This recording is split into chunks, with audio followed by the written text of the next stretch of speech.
हाँ जी, तो नेक्स्ट हम बात करेंगे लीचिंग की। लीचिंग क्या है भैया? It is a process of extracting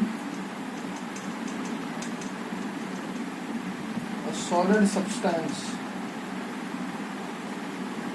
liquid में डिजॉल्व करके by dissolving it in liquid. ठीक है ना? प्रोसेस कैसे होता है वो समझ लो। सबसे पहले तो मैंने आपको बेसन गाल चीज पर, अच्छा आपको इसमें हो बेटा, ये सारे एम्फोटेरिक होते हैं। These all are amphoteric. Amphoteric क्या होते हैं? जो एसिड और बेस दोनों के साथ रिएक्ट करता है। अपने को इसका काम है एक्सट्रैक्शन ऑफ एल्यूमिनियम। ठीक है ना? एल्यूमिनियम को प्योर फॉर्म में ऑब्टेन करने के लिए ये प्रोसेस कराया जाता है। Al2O3 निकाला जाता है यहाँ से प्योर फॉर्म में। ठीक है ना? तो होता क्या है, ये एम्फोटेरिक है। एम्फोटेरिक मतलब एसिडिक और बेसिक दोनों तरीके की रिएक्शन शो करता है। इसके अंदर इम्प्योरिटीज प्रेजेंट होती हैं किसकी? PiO2 और SiO2। अपने को इसको प्योरीफाई करना है। कैसे करेंगे? सबसे पहले मैं क्या करता हूँ, मैं इसको भैया पाउडर फॉर्म में कन्वर्ट करता हूँ, जैसा कि अपन करते जा रहे हैं। पाउडर फॉर्म में कन्वर्ट करने से क्या होगा, अपन इसकी ड्रेसिंग ब्रूसिंग करेंगे सो दैट कॉन्सेंट्रेशन ऑफ और बढ़ जाए। ठीक है ना? और क्योंकि एम्फोटेरिक एसिड और बेस दोनों से रिएक्ट कर सकता है, तो मैं इसको NaOH से रिएक्ट करवाऊंगा at a temperature of around 473 to 523 kelvin and a pressure of around 35 to 36 bar pressure. ये ध्यान रखना है आपको पूरा। ठीक है ना? तो अपन ने क्या करा, Al2O3 की रिएक्शन करवाई किसमें?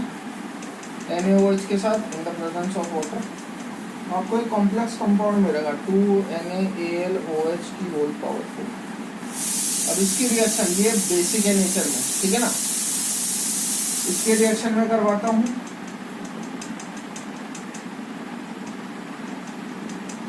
एसिड के साथ। तो जो आपको रिजल्टेंट कंपाउंड मिलता है वो होता है Al2O3.XH2O प्लस सॉल्ट 2NaHCO2। आपको Al2O3.XH2O मिल गया, लेकिन आपको तो क्या चाहिए? एल्यूमिनियम ऑक्साइड चाहिए। यानी कि आपको पानी रिमूव करना है। कैसे रिमूव करोगे? Through heating. हीटिंग करो, Al2O3 मिल जाएगा। नेक्स्ट प्लेटफॉर्म इसी मेथड को क्या बोलते हैं? लीचिंग। क्या करा भैया, सॉलिड सब्सटेंस किसी भी लिक्विड में से सॉलिड सब्सटेंस को निकालने का तरीका ही है। ठीक है? कैसे निकालेंगे? एल्यूमिनियम के बारे में बात करते हैं। एल्यूमिनियम में TiO2 और SiO2 की इम्प्योरिटीज प्रेजेंट रहती हैं। एम्फोटेरिक होता है, यानी कि एसिड और बेस दोनों की तरीके से रिएक्ट कर सकता है। तो मैंने इसको पहले बेस से रिएक्ट करवाया इस टेम्परेचर और इस प्रेशर पे। इसने सोडियम और एल्यूमिनियम का एक कॉम्प्लेक्स का फॉर्मेशन करा। उसको मैंने CO2 से रिएक्ट करवाया। CO2 एसिडिक की नेचर होती है, उसने सोडियम हाइड्रोजन कार्बोनेट और एल्यूमिना बनाया Al2O3.XH2। अपने को इसमें से बस Al2O3 चाहिए, हीट करवाओ, आपको Al2O3 में प्योर फॉर्म मिल जाएगा। ठीक है? Hopefully it is clear now. यहाँ पे जो टेम्परेचर रिक्वायर्ड है वो काफ़ी ज़्यादा हाई होता है, 1470 केल्विन कह रहा हूँ। ठीक, नोट्स में है ये आपके, टेंशन मत लीजिएगा। फिलहाल मैं आगे बढ़ रहा हूँ किस पे? ऑल हेरोल्ड्स प्रोसेस पे। और मैं आपको बताऊँगा रिफाइनिंग, और प्रॉक्स चैप्टर खत्म हो जाएगा उसके बाद।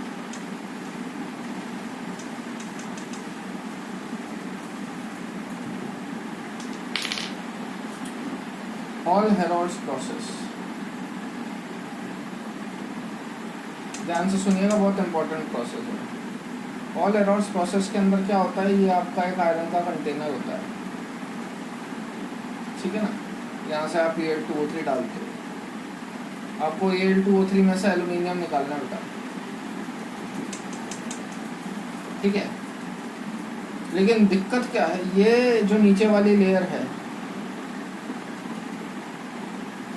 ये मैं बनाता हूँ कैथोड की। क्यों? आपको एल्यूमिनियम निकालना है। एल्यूमिनियम कैसे निकालोगे? तो अगर मैं आपसे पूछूं Al2O3 में क्या क्या शामिल है? एल्यूमिनियम शामिल है, ऑक्सीजन शामिल है। दोनों में से भारी कौन? ऑब्वियस सी बात है एल्यूमिनियम। एल्यूमिनियम भारी है, उसकी डेंसिटी ज़्यादा है, तो वो नीचे सेटल डाउन हो जाएगा। एल्यूमिनियम पे प्लस चार्ज, और प्लस वाले का हमेशा रिडक्शन होता है। और रिडक्शन का होता है कैथोड पे। इलेक्ट्रोलिसिस में पढ़ोगे, रिडक्शन का होता है कैथोड पे। तो ये जो मैं नीचे वाला प्रोसेस है, क्योंकि एल्यूमिनियम भारी है और आपको Al+3 से Al ऑब्टेन करना है, Al+3 से Al ऑब्टेन करना है, तो आप ये वाली रॉड जो है वो क्या बनाते हो? कैथोड की। ठीक है ना? ऊपर आप क्या बनाते हो? एनोड। ये एनोड है। ये एनोड किसका होता है? कार्बन का। इसके अंदर आप एक इलेक्ट्रोलाइट डालते हो, वो भी क्यों डाला वो भी मैं बताऊंगा। इलेक्ट्रोलाइट किसका मिक्सचर होता है? Na3 AlF6 plus CaF2 plus AlF3। क्यों करा ये सब बता रहा हूँ, समझिएगा ध्यान से। आपको क्या चाहिए यहाँ पे Na3AlF6 act as solvent, fluorspar वगैरह बोलते हैं इसको, CaF2 वगैरह को, है ना।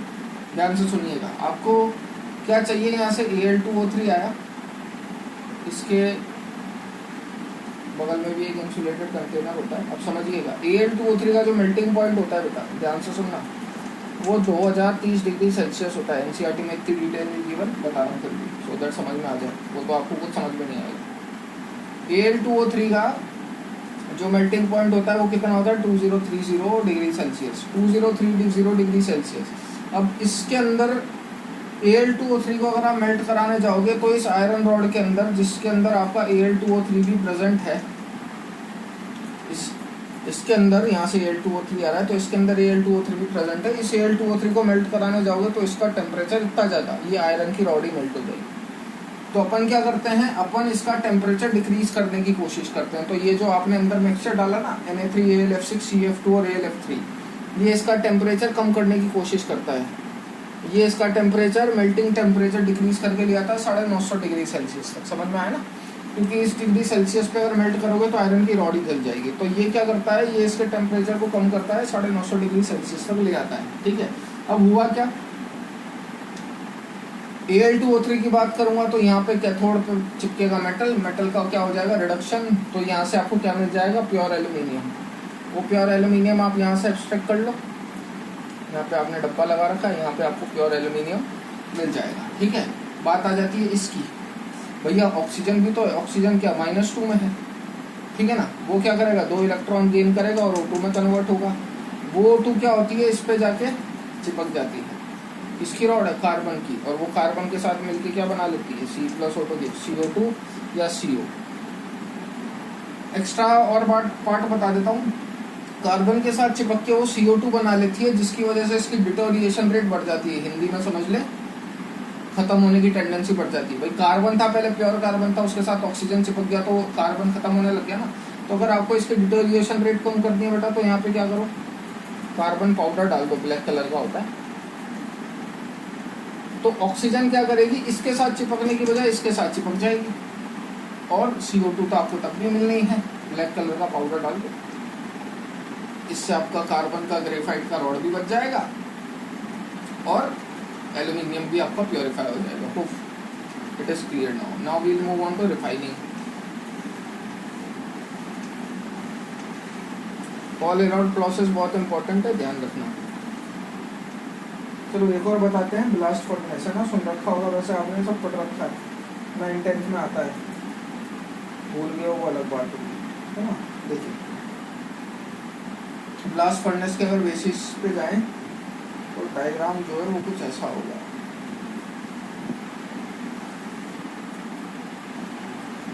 ठीक,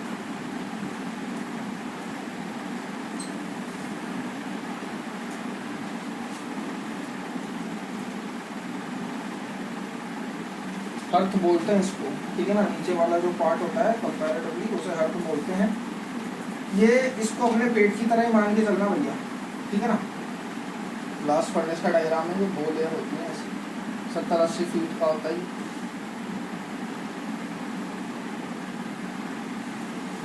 यहाँ पे आप Fe ऑब्टेन करते हो प्योर फॉर्म में, ठीक है। यहाँ से होता क्या है, ढंग से सुनो।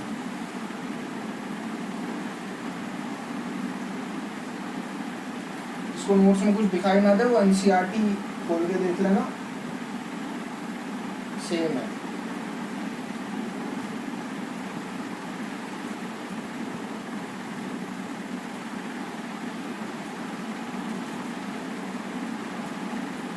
ठीक है, इसे बोलते हैं थ्रोट, वो होता है हर्थ, जैसा कि आपको पहले ही बताया था। यहाँ से क्या करते हैं, हॉट एयर का ब्लास्ट करते हैं बेटा, गर्म हवा के झोंके फेंके जाते हैं, हॉट एयर ब्लास्ट,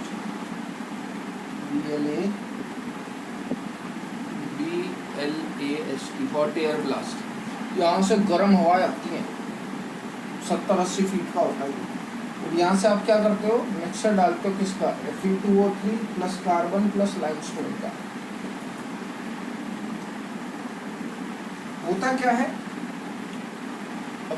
इतना समझते हो गए, यहाँ से फेंक रहे हो तो जैसे जैसे एयर ऊपर जाती जाएगी टेम्परेचर ऊपर का सबसे कम होगा, यहाँ का सबसे ज़्यादा, क्योंकि हवा यहाँ से फेंक रहे हो। 400 डिग्री सेल्सियस है अप्रॉक्स, 600, 700 से 800, 1000, 1500, ठीक है ना। यहाँ से आप फेंकते हो, ठीक है ना।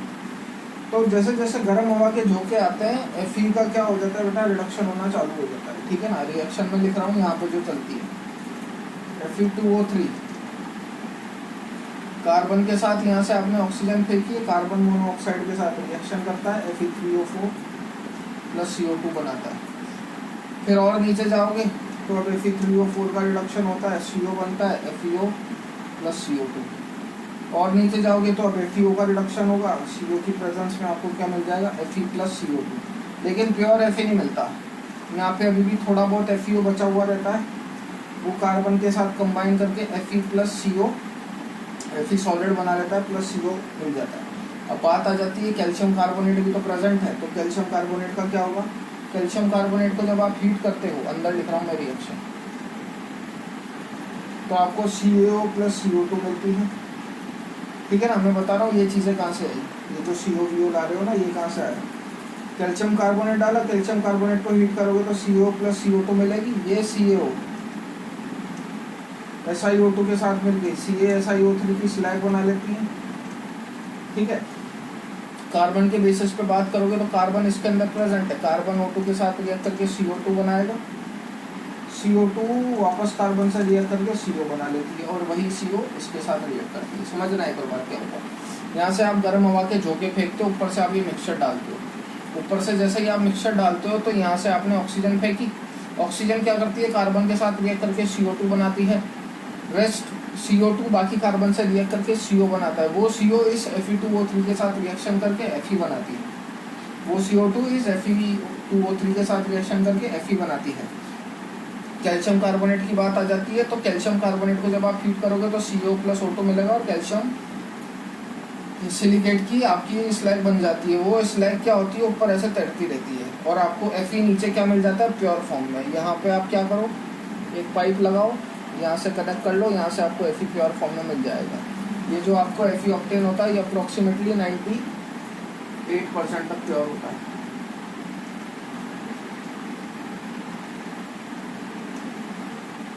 और यहाँ पे आप एक और पाइप लगा दो, यहाँ से आप स्लैग आसानी से ऑब्टेन कर सकते हो। Now we'll move on to refining.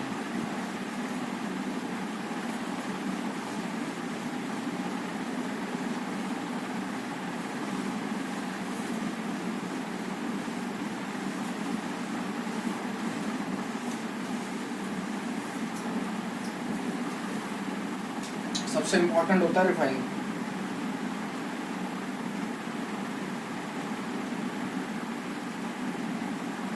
Refining के अंदर क्या है भैया, सुनिए, 2-4 प्रोसेसेस हैं, आपको कुछ नहीं उसके एग्जांपल ध्यान रखना है बस सीधे सीधे। सबसे पहले आता है डिस्टिलेशन, वैलिड किसके लिए होता है, जिंक और मर्क्यूरी के लिए, ठीक है। ये उन मेटल्स के लिए वैलिड होता है विच हैव वेरी लो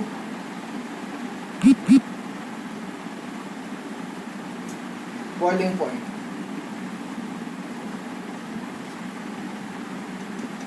ठीक है ना। होता क्या है इसके अंदर, आपको करने का क्या है, लो बॉइलिंग पॉइंट का मतलब यहाँ पे इम्प्योरिटीज का बॉइलिंग पॉइंट ज़्यादा होता है। आप मेटल लो, उसके अंदर इम्प्योरिटीज होगी, और मैं इसमें लपक के हीट देता हूँ, पूरी तरीके से हीट दो, पूरी तरीके से हीट दो। अब होता क्या है, ये उन जैसे मेटल के लिए वैलिड है जिसका बॉइलिंग पॉइंट कंपैरेटिवली बहुत कम है। तो होगा क्या, इम्प्योरिटीज तो हवा में उड़ जाएगी, लेकिन मेटल आपका प्योर फॉर्म में रह जाता है। इस तरीके से आप प्योर मेटल ऑब्टेन कर सकते हो। मेटल का बॉइलिंग पॉइंट कम है ना, तो मेटल तो रुक जाएगा, लेकिन इम्प्योरिटीज हवा में इवेपोरेट हो जाती हैं, तो इस प्रोसेस को अपन बोलते हैं डिस्टिलेशन। दूसरा इसका उल्टा ही होता है, लिक्विफिकेशन। ये उन मेटल्स के लिए वैलिड है विच है very low melting point.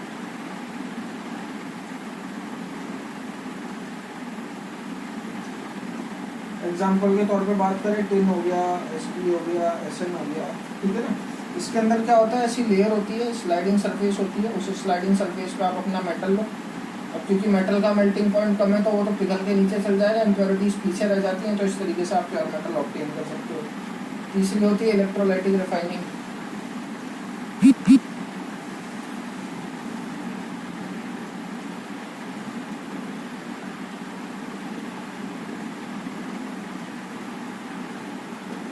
Electrolytic refining के अंदर क्या होता है, ये होता है कैथोड, ये होता है एनोड।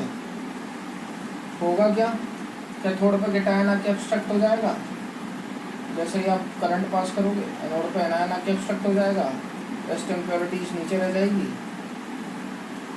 मड बोलते हैं इसको, एनोड मड भी बोलते हैं कई लोग, है ना। तो आप क्या करो, कॉपर के लिए यूजुअली यूज होता है, तो कॉपर के साथ अगर कोई इम्प्योरिटी प्रेजेंट है किसी ऑक्साइड की, तो ऑक्सीजन क्या चल जाएगा उधर, कॉपर आ जाएगा इधर, कॉपर इधर एब्स्ट्रैक्ट हो गया, इधर इकट्ठा हो गया। पावर बंद करो, इलेक्ट्रोड को निकालो, कॉपर को खींचो, आपको metal in square form obtain हो जाएगा। Next we talk about zone refining.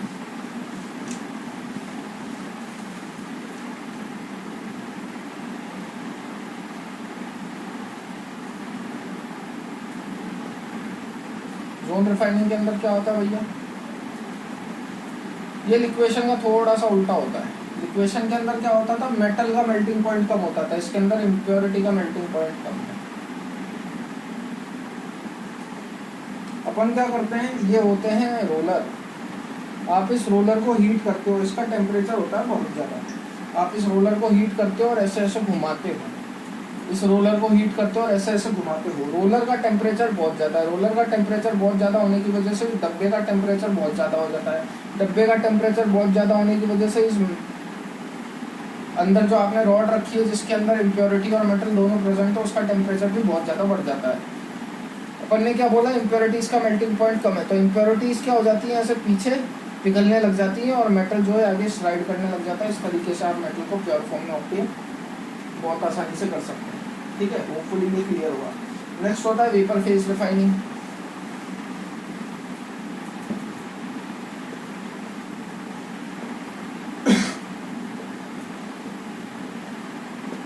Vapour phase refining की दो कंडीशन है, वो आपको ध्यान रखनी है। क्या, एक तो मेटल जो है शुड फॉर्म वोलेटाइल कंपाउंड, और दूसरा volatile compound should be easily decomposable.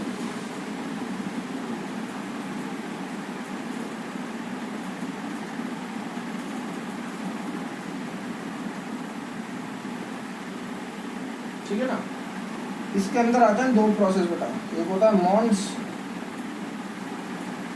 और एक होता है वैन आर्कल। मॉन्ड प्रोसेस होता है किसके लिए, निकल के लिए। आप निकल के रिएक्शन 4CO से करवाओ, ये NiCO4 बनाएगा, ये वॉलेटाइल कंपाउंड है जो पहली कंडीशन सेटिस्फाई करा। इस NiCO4 को हीट करो, आपको निकल प्लस 4CO मिल जाएगा, ठीक है, प्योर फॉर्म में। तो मॉन्ड्स प्रोसेस सिर्फ किसके लिए वैलिड होता है, निकल के लिए। वैन आर्कल किसके लिए वैलिड होता है,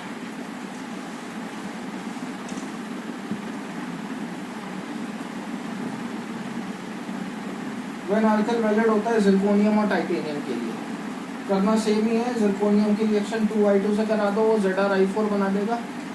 ZrI4 को हीट कर दो, आपको जिरकोनियम अलग आयोडीन अलग मिल जाएगा, 2I2, ठीक है।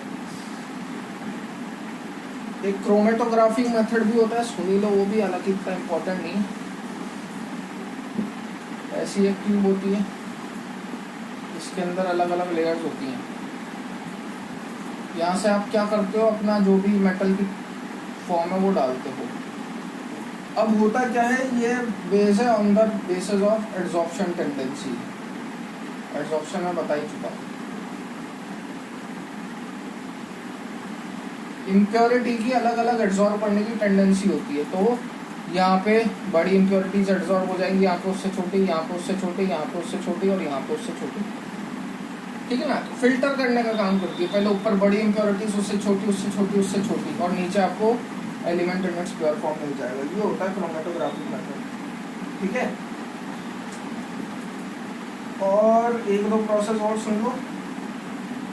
मैं आपको 2 प्रोसेस और बताऊंगा और उसके बाद खत्म है चैप्टर, आप पूरा चैप्टर देख सकते हैं, ठीक है ना। एक्सट्रैक्शन ऑफ क्रूड मेटल,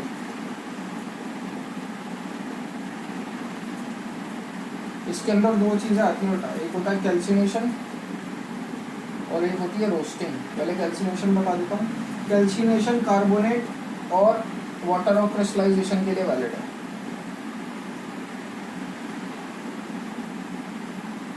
ठीक है ना। दोनों में हीट करूंगा मैं, एक होता है कैल्सिनेशन, दूसरा होता है रोस्टिंग। रोस्टिंग में लिमिटेड अमाउंट ऑफ हीट दी जाती है, कैल्सिनेशन में धड़ल्ले से हीट जाती है। होएगा कुछ नहीं, यहाँ से CO2 गैस निकलेगी, यहाँ से SO2 गैस, बाकी मेटल ऑक्साइड का फॉर्मेशन होगा Fe2O3.XH2O। जब आप हीट करोगे तो वो क्या बनाएगा आपका Fe2O3 + XH2O। देखा, बोला था ना, मेटल ऑक्साइड का फॉर्मेशन होगा। सिमिलरली कार्बोनेट को हीट करोगे तो ZnO + CO2, किसी भी कार्बोनेट को हीट करोगे तो मेटल कार्बोनेट बना देना CaCO3.MgCO3। अब क्या हो गया भैया, 2 मेटल आ गए, तो कोई दिक्कत नहीं है, 2 मेटल के ऑक्साइड बना दो प्लस CO2। सिमिलरली रोस्टिंग में, बस रोस्टिंग में लिमिटेड अमाउंट ऑफ हीट दी जाती है। वैलिड किसके लिए होता है, ये सल्फाइड के लिए। ZnS को O2 के प्रेजेंस में रिएक्ट करवा दो, ZnO + SO2 बनाएगा। PbS Cu2S, इनको आपस में रिएक्ट करवा दो O2 के प्रेजेंस में, PbO + SO2 बनाएगा, Cu2O + SO2 बनाएगा, ठीक है। इस तरीके से ही होता है। तो यहाँ पे अपना मेटलर्जी चैप्टर खत्म होता है। मैं आपको इसके नोट्स आपके ग्रुप पे भेज देता हूँ, ठीक है। चलिए।